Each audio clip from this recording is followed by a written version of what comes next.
Now at 5:30, a SWAT standoff of a different kind happening in Hallandale Beach. Days after the 10-member SWAT team said that they were resigning. And today the police chief met with one SWAT member and the conversation quickly went south. NBC6 reporter Steve Litz is in Hallandale Beach with what happened.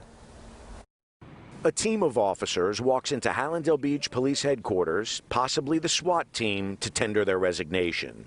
The chief spoke of her disappointment earlier today. We take an oath, and the reality is if we start walking away when it gets challenging, I would have walked away from law enforcement 28 years ago.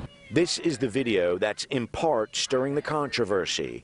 Police Chief Quinones and others taking a knee at a recent protest. So when the community stepped forward and they're like, we're going to, in memory of Mr. George Floyd, against hatred, against intolerance, and they asked who in law enforcement here would like to join us. And of course, I took a knee with them. But SWAT officers took it to mean other things, like support for Vice Mayor Sabrina Javillana, who they call anti-police, and support, they say, for some in that protest group who called for the reopening of the Howard Bowe case. He was shot and killed by Hallandale SWAT back in 2014.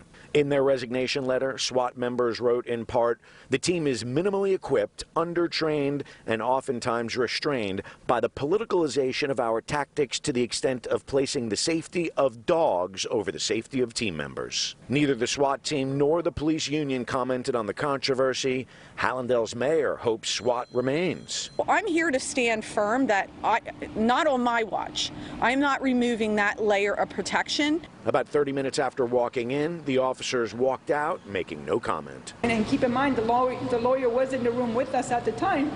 He interrupted me and accused me of bargaining with the unit, with the officer, and this was in no way meant to be a bargaining session, or it was not meant to be a labor dispute. It was an opportunity for me to connect with my officers.